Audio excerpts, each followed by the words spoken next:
Venture, presented by Wild Root Cream Oil for the hair.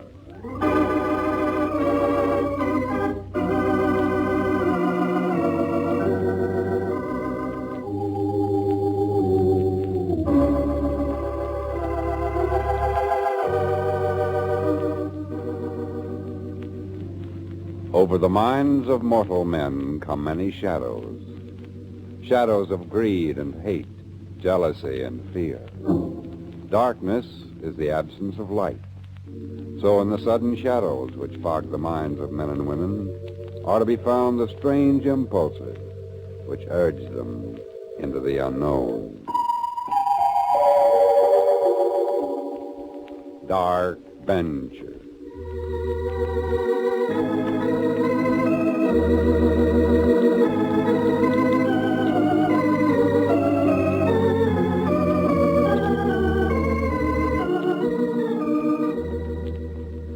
Tonight's venture in the dark features Betty Lou Gerson and David Ellis in Cover-Up, the story of a woman who set out to find the killer of the man she loved.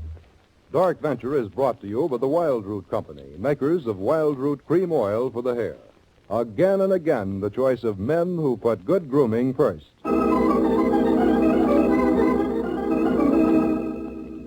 And now tonight's Dark Venture, Cover-Up.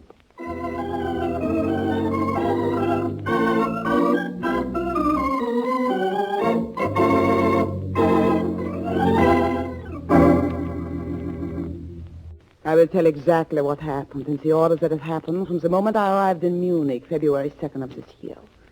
I went directly from the railroad station to a 3-story tenement that had been badly scarred by bombs. I found the name Hans Brunner under one of the doorbells. I pushed the bell and waited. Finally, upstairs in the hallway, I heard a door open. Yes, what is it? I want to see Hans Brunner. Come on up, second floor. The hallway was lit by a single gas jet. There was an odor, a depressive odor of decay. As I passed the first-floor landing, I stopped for breath. I was startled to see a man leaning in the doorway of the first-floor apartment. A huge, red-faced man in a gray sweater reading a newspaper. He didn't even look at me. Why so slow? Come on up. It's cold in the hall. I went up the second flight upstairs more quickly. A younger man was waiting for me. He was carrying a gun in a shoulder holster. Don't let the gun bother you. Come in. Well, Come in. Now, what do you want? Hans Brunner. I'm Hans Brunner. What is it? You must forgive me, but since I've never seen you before... You want to see my identification papers? Yes. Why? I'm Elna Karl from Berlin. Oh, I see. The famous Elna Karl. Famed not only for her work in the underground during the war, but also for her beauty, her magnificent golden hair. But I've never seen you before either, Elna. And many women have golden hair. So? So we will exchange papers. Here are mine. And mine. Well, your picture doesn't flatter you. So you have located Eric Stromer. I know where he is. Those of us who are left have decided that Stromer will not be turned over to the Allied authorities. Why? As you know, Stromer signed a death warrant for every one of our group who died. It has been decided this once. We will allow ourselves the luxury of vengeance. And I have been named the Avenger. Is that what you came here to tell me? Yes. Good. Stromer is the cleverest of the lot. If he were given over to the occupation authorities, he'd find some way of squirming through. Eric Stromer. His name is like acid on the tongue. Have you ever seen him? No. No, of course not. They plastered pictures of Hitler and Goering on every billboard, but Stromer, he was a great believer in seclusion. Here, here's his picture in this billfold. So this is Stromer. Clipped it out of a newspaper. The day my father was beheaded, at the command of Eric Stromer. Where is Stromer now? In a shepherd's hut in the Wittenberger forest, 300 miles south. But every mile of the way he is well protected. By whom? These Nazi werewolves. He's their last great hope. But the occupation armies. Occupation armies. Let me tell you about one fanatic in particular. Roaming the streets of Munich this very moment. His name is Felscher. is one of the monstrosities we Germans have given to the world. It's a fat, red-faced lump with no nerves, no heart, but with enough strength in each hand. Wait. What? The man I saw in the doorway of the first-floor apartment. What man? First-floor apartment has been sealed up for months. He was very fat. His face was flushed. He was wearing a gray sweater. You stay here. You'll see why I have such affection for this gun. He's not in the hall now. But I saw him in that first-floor doorway right downstairs. Let's go back to the apartment. How could Felcher have known He anything? may have followed me from the station. Then how could he have been here ahead of you? I don't know. Within an hour, every rat and every sewer in Munich will know you're here. Start back for Berlin on the first train you can get. I'll leave for Eric Stromer at once. Wish me luck. No need to wish you luck. I will know how things come out. What do you mean? I'm going with you. I'm afraid not. Those are my orders. There ought to be two of us. Why did they choose you? Perhaps because I have such a splendid reason for killing Herr Stromer. Oh? It chose my wedding day to murder the man I love. I'm going with you. You have a gun? Yours will do. I will be satisfied to be a spectator. Felcher is spreading the word about us right now. If we're to have any chance at all, we'll have to completely lose our identity. And once we begin, there's no turning back. You know that, too. Yes. All right. Then let us begin. Herr Karl.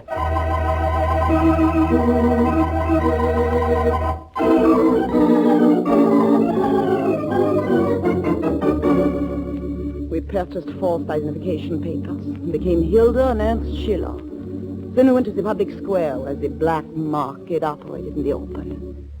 There I traded my raincoat and scarf, those are wristwatches, the satin gloves, fresh scissors, a pair of reading glasses, a bottle of dye, and an armful of old clothes. I wrapped everything in a bundle. I went to a small hotel. Here we are, Mr. and Mrs. Schiller. Room 34. Thank you. I've been a clerk here for a very long time, and I always pride myself on being able to tell what's what. I bet I know something about you, too. What do you mean? It's your honeymoon, isn't it? What? Why, isn't that remarkable, Ernst? I'm the world to death. I got my ways. I'll leave you alone now. Well, if you want anything, just phone down. Now, look, Elna. We can get a train out of here for the south at 5 o'clock tonight, so we can't waste any time. Put the bundle down. Sit here. What are you going to do? What are you doing with those scissors? You're not going to like it, Elna. What? When a man looks at you, the things he remembers clearest is this long golden hair. Well? Say goodbye to it. We've got to change our appearance completely. If only I... Yes? Nothing. Go ahead. Start cutting. You'd like to cry, wouldn't you? No. Poor Elna. You're thinking of how he used to look at your hair. How he used to kiss it. I'm thinking of Eric Stromer.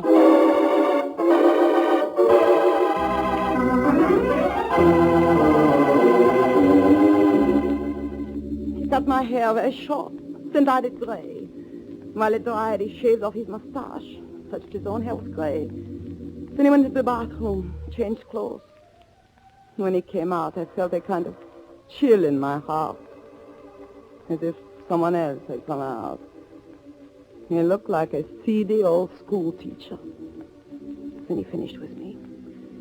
He wiped the makeup from my face, put the reading glasses on me. Now, look at yourself in the mirror. I can't believe it. I know it's isn't it? Oh, glasses, they are too small. I can't wear them. They give me a headache. All right. Take them off for now. But when we're outside, you'll have to wear them. We'll have to do everything right. Yes, I know. I get it. Yes? Mr. Hope, the room clerk. Yes? There's a man in the lobby asking for Elna Karl and Hans Brunner. So why do you call us? My name is Schiller. What's wrong? Because the man described the people he wanted, and the description fit you. Honeymooners, indeed. I'll give you 10 minutes to get out of my hotel. But listen to me. 10 minutes, and then I call the authorities. All right. Where's this man? He's waiting in the lobby. What does he look like? Now, what difference does that Listen to me. This man, he may belong to the werewolves. Another one of your Is stories. he a fat, red-faced man? Please tell me. It's very important. There's no need to tell you.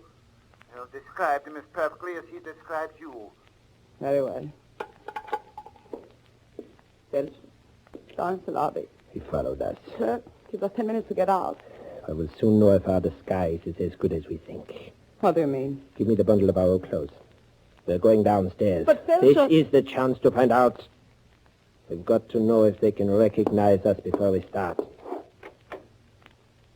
Are you coming, Mrs. Schiller?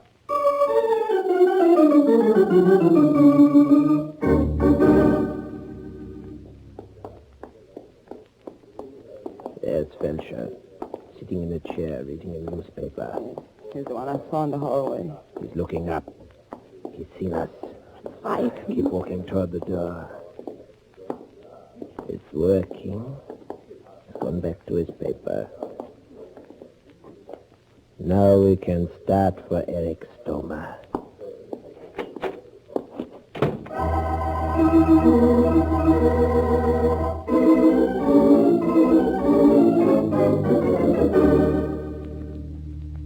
We went to the railway station. Just before we passed through a police inspection, I suggested we hide the gun in the bundle of clothes.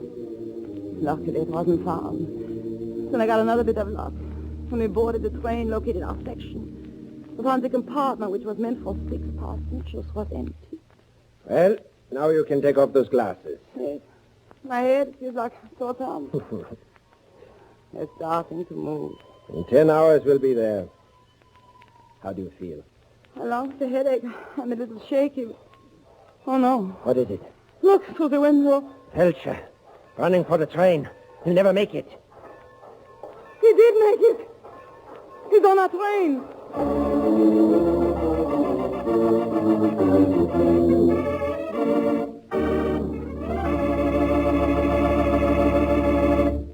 Starting out badly, Anna. With Felcher on board, we'll have to change our plans.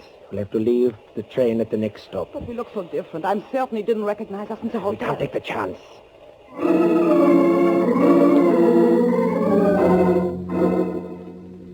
The first stop was at Gorham. Passengers left the train for what little food they could buy at the refreshment stands. We started walking past the little station. Then I saw Felcher waiting for us. Come on, across the tracks.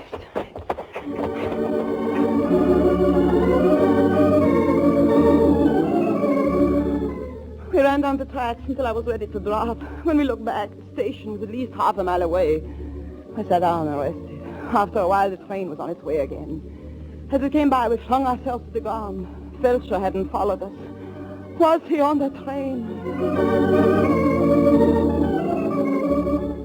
We waited till dark and started back to the station at Gorham. A freight train was being loaded by the light of bright red flares.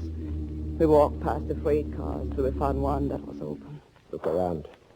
Anybody watching us? No, I don't think so. All right. This freight train's going south. It's as good as any. Here, you take the bundle. I'll boost you up. You all right? Yes. When's the last time you ate? This morning, breakfast, not much is that. Train won't be leaving for a while yet. We'll go to one of those refreshment stands from the station and get us some apples. I wish you wouldn't. We can't ride all night with nothing in our stomachs. I'll be all right. As soon as it was gone, I called it to fly into the freight car. All that happened that day began catching up with me. I caught myself yawning once I dozed off. I came out of it in time to hear someone approaching the car. Look, this car's open. What did that happen? These workers you get now, they don't care about anything. Come on, help me lock it. Lock it? I wanted to run to the door and pound on it. I wanted to scream to them to let me out. But I didn't dare. I didn't know what to do. Before I could make up my mind, the freight train began moving.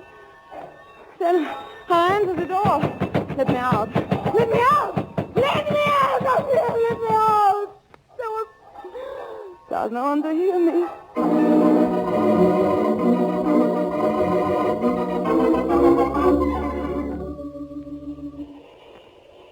I will not forget that night. I started crawling back. There was nothing else to do. In the darkness, I lost all my sense of direction. If only there had been just a little light. For such a dreadful, suffocated feeling locked up alone. Then I thought I heard someone breathing. It could not be I was alone. Then I heard it again. Is anyone else in this car? Answer me. Answer me! There it was again. The breathing. I held my own breath to hear it better. Then the breathing stopped. I sat rigid, straining, listening, until I exhaled with a long sigh. Oh, it was me I had heard. It was me. It was my own breathing. I could not let myself go to pieces. I could not.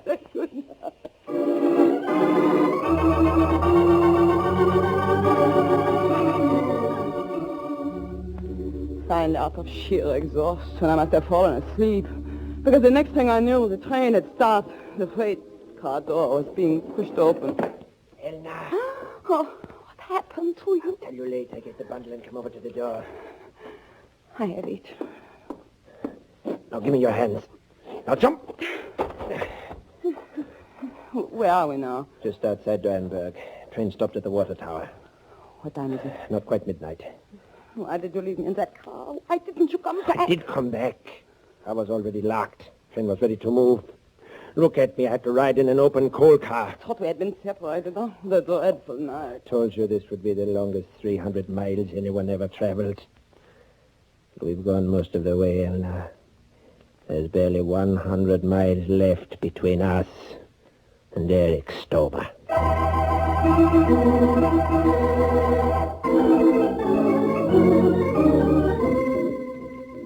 After I'd rested a while, we started for Durenberg.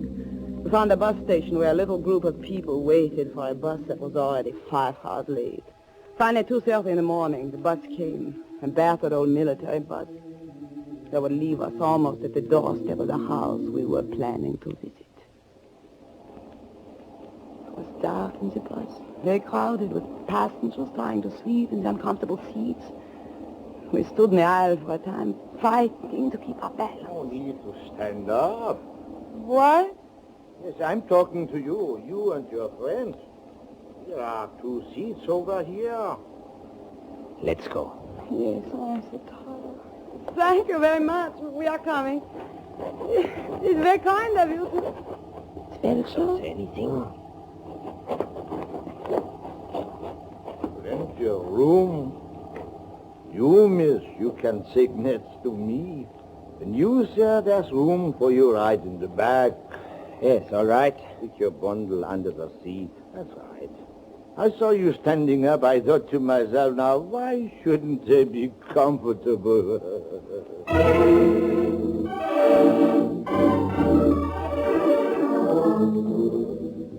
So I sat next to Felcher in the dark.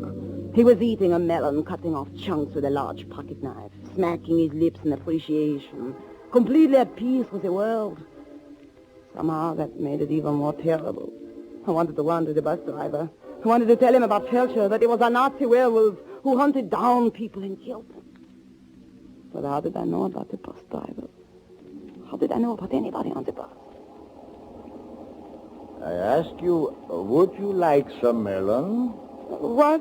My melon, would you like some? There's plenty. No, thank you. And how about you? You, sir, it's very good, you know.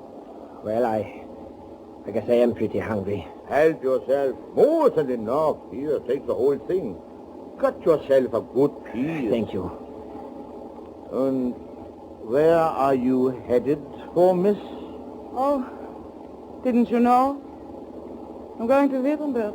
Oh, yeah. I hear it's very pleasant this time of the year. Very healthful. I hope so. And have you come far? Shut up. Just sit there. So I sat there, like nothing had happened, feeling life leaving the body of the man beside me, feeling his blood seep down across my coat. And then he sagged suddenly against me, his head lolling on my shoulder. I felt myself getting ill. Yes, I can't sit here. I can't stand. you'll have to stand it. Someone will In see. this darkness, what will they see? He fell asleep. His head fell against your shoulder. Can't. Told you how it would be. Are you sure this was Felcher? Open his shirt. Look closely at the tattoo on his left shoulder. There's enough light for that. I can't. Here, I'll open it for you. There. Now look close so you can see. A swastika. The mark of those who belonged to the Gestapo in the old days. The mark of the werewolf. He was Erich Stromer's right hand. Erich Stromer. The man who killed your lover on your wedding day. Or have you forgotten? Now can you sit beside him? Yes.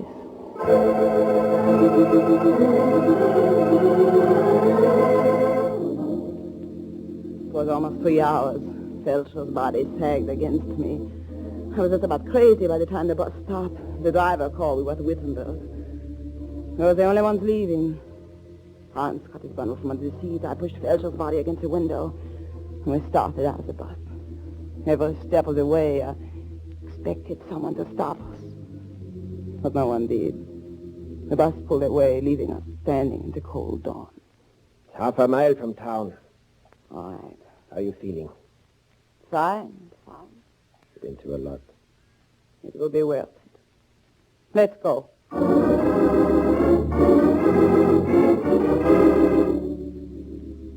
There's the hut. There in the trees. Now. I'll take the gun out of the bundle. Come. Great moment, Elna. Yes. Yourself. Anyone besides you? He lives alone. Here's the door. Unlocked. The glass breaking. No, it would wake him. This is better.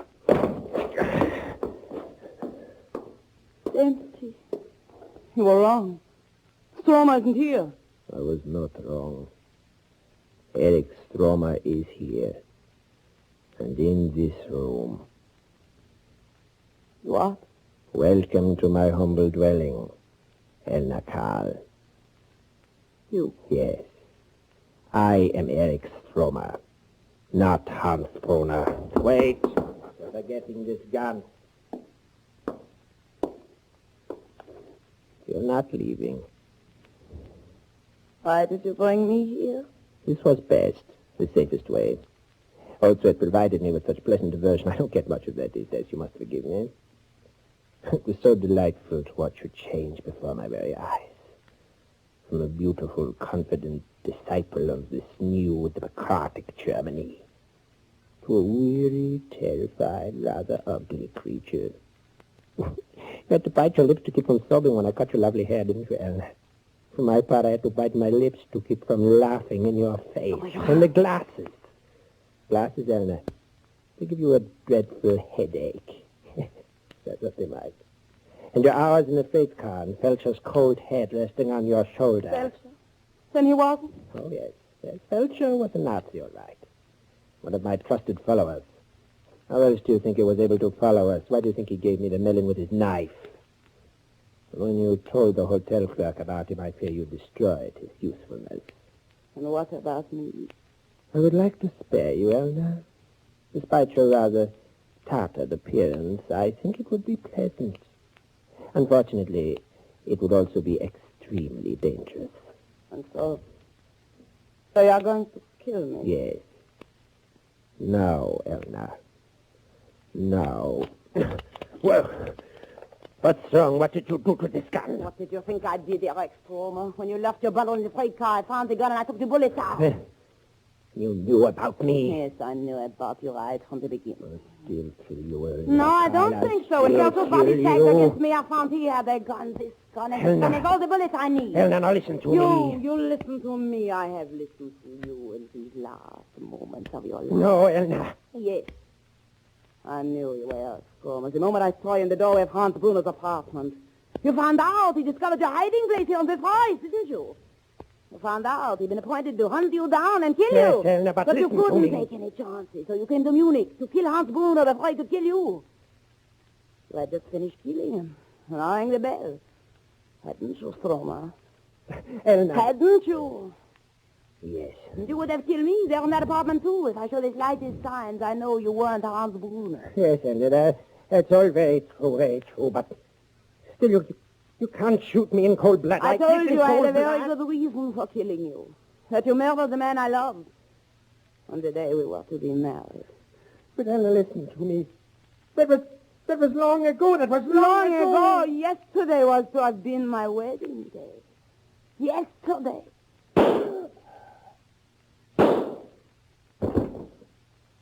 The man I love. The man I come to Munich to marry. Was Hans Bruner.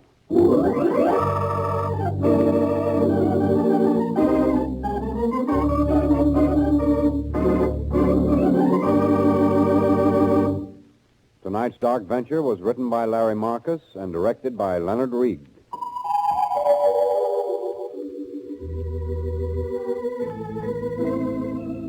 In tonight's Dark Venture, Betty Lou Gerson was heard as Elma, David Ellis as Stromer, Leo Clary as Felcher, Jack Moyles as the trainman, and Earl Lee as the hotel clerk. Original music by Rex Corey. Your narrator has been John Lake.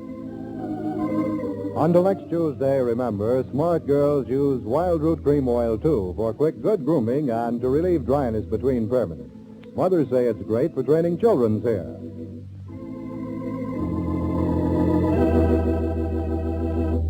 This is ABC, the American Broadcasting Company.